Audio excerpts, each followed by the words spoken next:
பிகாரி லால் ஜெய். நடத்துறது யார் நடத்துறீங்க? கேட்கட்டும், உட்கார். நம்முடைய தமிழ்நாட்டில் நிறைய ராதா கல்யாண உற்சவங்கள் நடந்துட்டு இருக்கு. இது இந்த காலம் மார்கழி மாதம். இந்த மார்கழி மாதத்தை தான் கல்யாண உற்சவம்னு நம்ம பக்கத்தில் பிரசித்தமாக இருக்கு. பொதுவாக நம்ம கல்யாணங்கள்லாம் மார்கழியில் வச்சுக்கிறது இல்லையே, ஆனால் ராதா கல்யாணம் மார்கழியில். ஏன் இது மார்கழியில் வச்சிருக்கான்னு புரியாமல் இருந்தது ரொம்ப நாளைக்கு.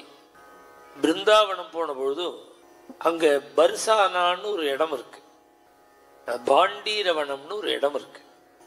அந்த பாண்டீரவனத்தில் தான் ராதா கல்யாணம் நடந்தது.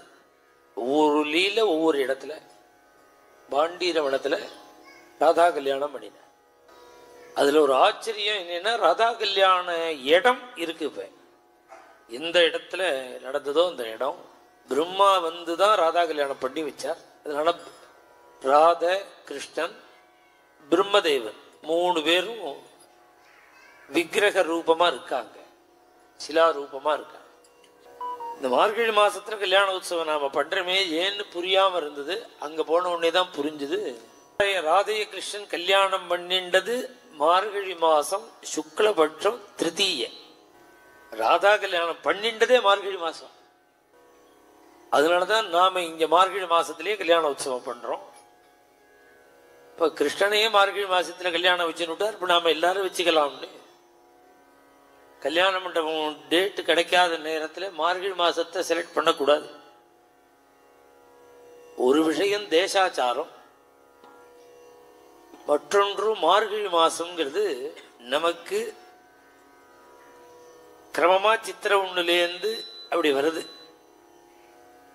அவர்களுக்கு மார்கசீரிஷ சுத்தம் கார்த்திகை அமாவாசை முடிஞ்சு அடுத்த பிரதமையிலேருந்து மார்கழி அமாவாசை வரையில் தான் அவளுக்கு மார்கழி மாசம். மார்கழி 15 தேதியிலேயே அமாவாசை வந்துடுத்துன்னு வச்சுக்கோங்க. 16ஆம் தேதி தை பிறந்துடும். சுக்லபட்சம் தையில வந்துடும். சுக்லபட்சம் அடுத்த மாசம், அமாவாசை கிருஷ்ணபட்சத்துல கடைசி நாள். சுக்லபட்சம் பிறந்தாலே மாசம் மாறிடும். தமிழ்நாடு கேரளா நீங்களாக ஆந்திரா, கர்நாடகா, ஒரிசா, மத்திய பிரதேஷ், குஜராத், உத்தரப்பிரதேசம், ஹோல் பாரத தேசம் 2 ஸ்டேட், தமிழ்நாடு கேரளாவும் மாத்திரம்தான் மாச வித்தியாசம். பாக்கி எல்லாரும் இதுக்கு சாந்திரமானம்னு பேர். தமிழ்நாடு கேரளா சௌரமானம், சூரியனுடைய கதியை வச்சு மாசம். பாக்கி பிரதேசம் முழுக்க சந்திரனுடைய கதியை வச்சு மாசம். அதனால சாந்திரமானம். அந்த ராதா கல்யாண உற்சவம் முதல்ல பிரம்மா நடத்தினார். அந்த ராதா கல்யாண உற்சவம் இன்னைக்கு எத்தனை இடத்துல நடக்கிறது, எத்தனை 1000 வருஷமா அந்த கல்யாண உற்சவம் நடந்துட்டு இருக்கு. நாம என்ன நினைச்சிட்டு இருக்கோம், மருதானல்லூர் சத்குரு சுவாமிகள்னு ஒரு மகாத்மா, அவர் தான் அந்த பஜன சம்பிரதாயத்தை நிர்ணயம் பண்ணி கல்யாண உற்சவம் ஆரம்பிச்சாருன்னு நாம நினைக்கிறோம்.